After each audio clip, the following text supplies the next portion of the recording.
Halo, kali ini cerita Pak Wo tentang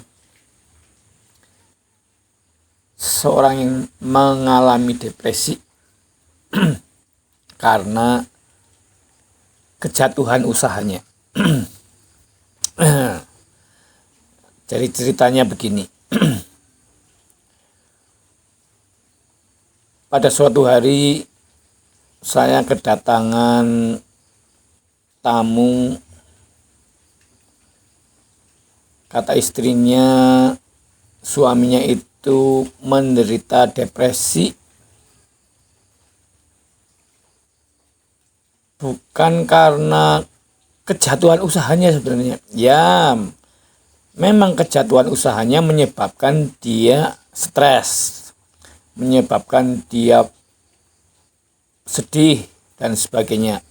Tapi itu bukanlah penyebab dari dia depresi. Karena sebelumnya mereka itu pengusaha yang cukup sukses. Jadi dia ibaratnya itu tadinya itu mobil, rumah itu nggak cuma satu lah, intinya banyak. Tapi karena suatu hal akhirnya dia mengalami kebangkrutan. Nah, sebelum bangkrut total, dia mencari alternatif melalui hal-hal gaib gitu. Nah, mungkin biar bisa menolong, tapi dia sendiri itu takut untuk menjalaninya sendiri karena katanya kan menurut itu kan serem-serem, makanya dia tidak berani. Nah, dia menginvestasikan duitnya, membiayai seseorang untuk memelihara tuyul. Nah, dia dikenalkan oleh seseorang, ya intinya mungkin juru kuncinya mungkin apa ya. Karena dia katanya nggak berani sendiri menjalankan ritual itu, maka diwakilkan dengan perjanjian nanti kalau udah sukses, tuyulnya bisa kerja, akan 50-50 pembagiannya, yaitu 50-50. Intinya berapapun yang didapat nanti akan dibagi. Ya, si penerima ini tadinya kan seorang kerja serabutan, ngontrak sana, ngontrak sini, rumahnya karena dia tidak punya rumah. Hidupnya pun hanya serabutan kerjanya, kadang jadi apa, besok jadi apa, dan seterusnya, yang penting untuk menyambung hidup. Maka akhirnya terjadilah deal, kesepakatan, yaitu si pengusaha ini membiayai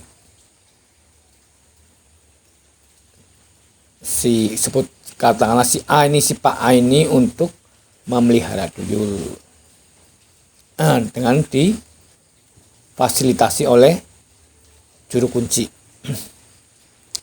Mungkin pembaca mungkin yang berpikir kritis berpikir, loh, tuyul kan itu buat cewek menyusui. Kali ini tidak buktinya. Buktinya pelakunya adalah laki-laki. Jadi mungkin ini termasuk jenis tuyul yang tidak menyusui, ya saya tidak tahu lah. Intinya ini laki-laki, katanya ini laki-laki. Jadi tidak menyusui ke istrinya itu enggak. Jadi intinya tuyulnya mungkin tidak menyusui, intinya seperti itu. Nah, si pengusaha ini membiayai semua persyaratan kehidupan sehari-hari si Pak ini, yang dibiayai ini, yang punya tuyul ini, sampai berhasil pokoknya intinya.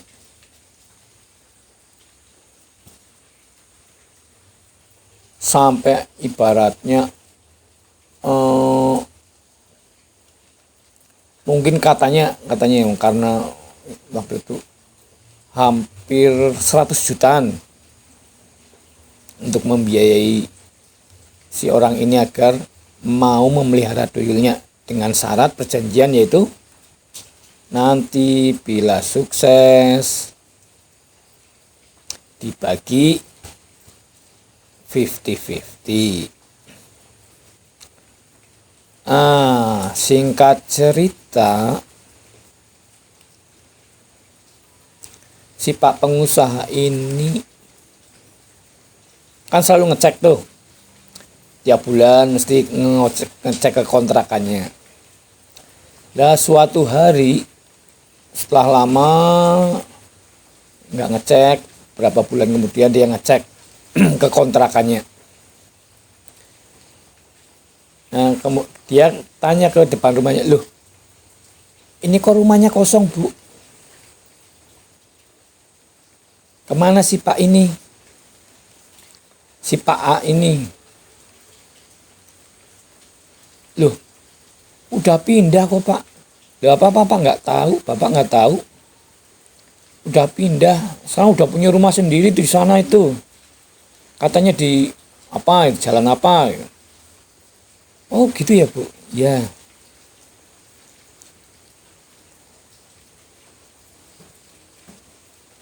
Ya, kemudian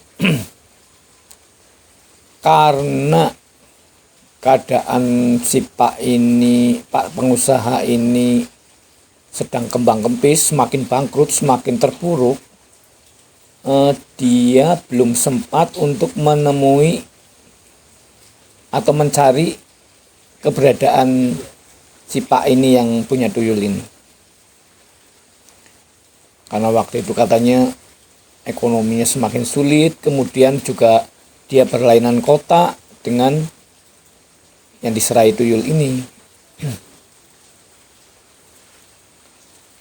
Nah, sampai suatu hari dia mengumpulkan uang untuk sengaja menemui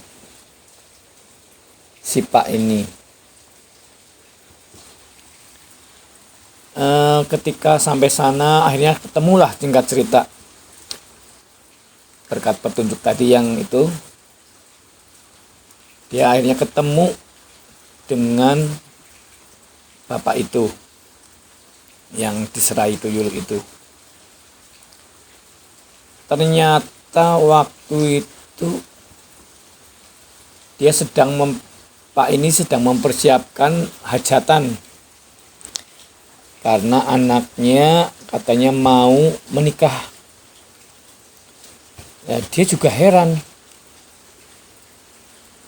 Pertama waktu ke sana, wah ini ada hajatan kok. Kayaknya terataknya atau ininya kok gede banget ya. Besar dan mewah gitu katanya. Nah, akhirnya kan ketemu sama, loh Nur, oh kamu rumahnya sini mau hajatan apa? Sama Pak itu kan ketemu yang pengusaha itu. Iya, ini cuma rumah ngontrak katanya. Cuma memang saya mau hajatan gitu. Oke lah. Setelah basa-basinya rampung,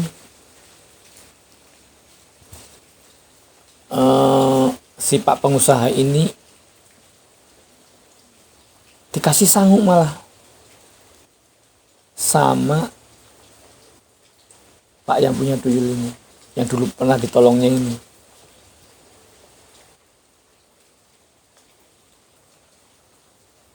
Yang dulu dia yang ngasih sangu, yang ngasih modal hampir 100 juta. Sekarang malah gantian dia yang disangu. Yang membuat dia shock adalah ketika tanya ke tetangganya, ternyata itu memang benar rumahnya dia. Dan yang mau hajatan memang dia. Dan dia hanya waktu dikasih sangu itu dikasih sangu hanya 50.000. Nah itu dia shocknya, mulai shocknya di situ. Ternyata memang benar, tuyulnya memang berhasil.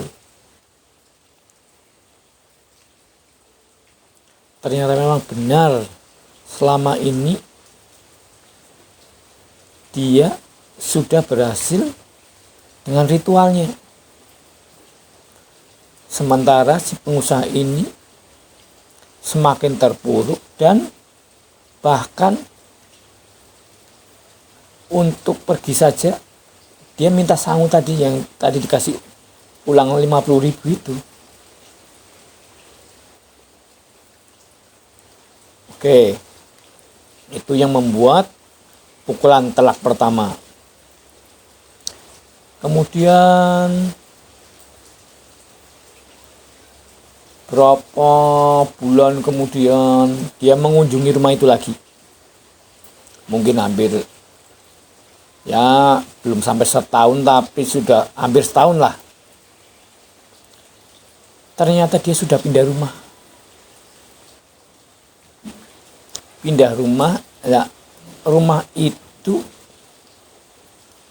diberikan kepada anaknya. Dia pindah.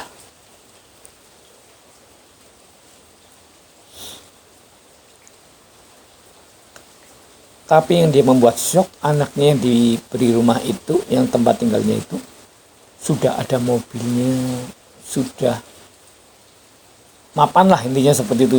Rumahnya udah bagus. Dan rumah yang kedua juga yang di atas tempat tinggal sekarang, bapaknya itu sudah mewah juga, sudah bagus, sudah ada mobilnya juga. Dan seterusnya, akhirnya singkat cerita dia kan mampir lagi ke situ. Kemudian hampir setahun lagi dia pindah lagi. Karena rumah kedua untuk yang anak kedua. Setelah berjalan berapa tahun itu, akhirnya dia tahu bahwa ternyata dia punya 5 rumah dan mobil banyak itu karena memang dia sudah sukses. Jadi bukan karena dia pura-pura dia bilangnya ngontrak dan sebagainya, itu anaknya yang sukses, bukan karena dia, bukan. Ternyata memang dia sendirilah yang sukses.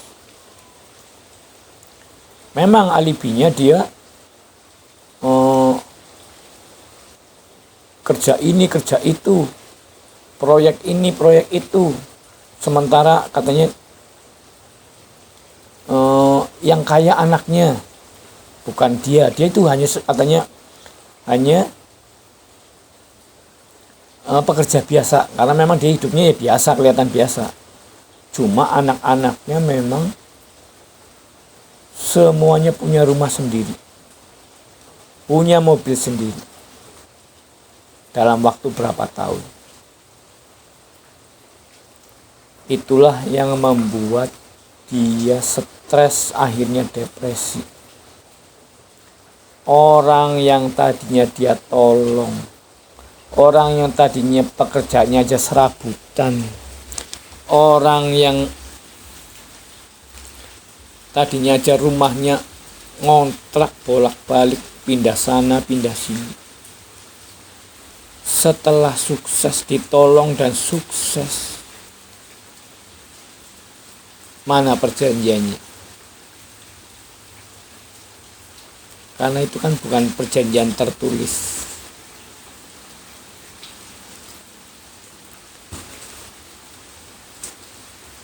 Inti dari cerita ini adalah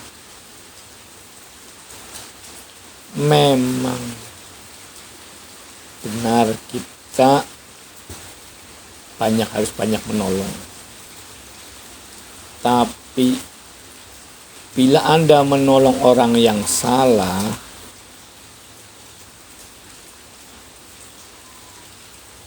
ya itulah yang terjadi. Karena kekayaan memang bisa membuat orang lupa. Kekayaan bisa mengubah sifat seseorang. Singkat cerita, Pak pengusaha ini memang sekarang sudah sembuh. Cuma trauma yang mendalam masih dirasakan, karena yaitu tadi, dia ternyata menolong penjahat, mental penjahat. Itu cerita dari saya. Saksikan terus episode-episode lainnya.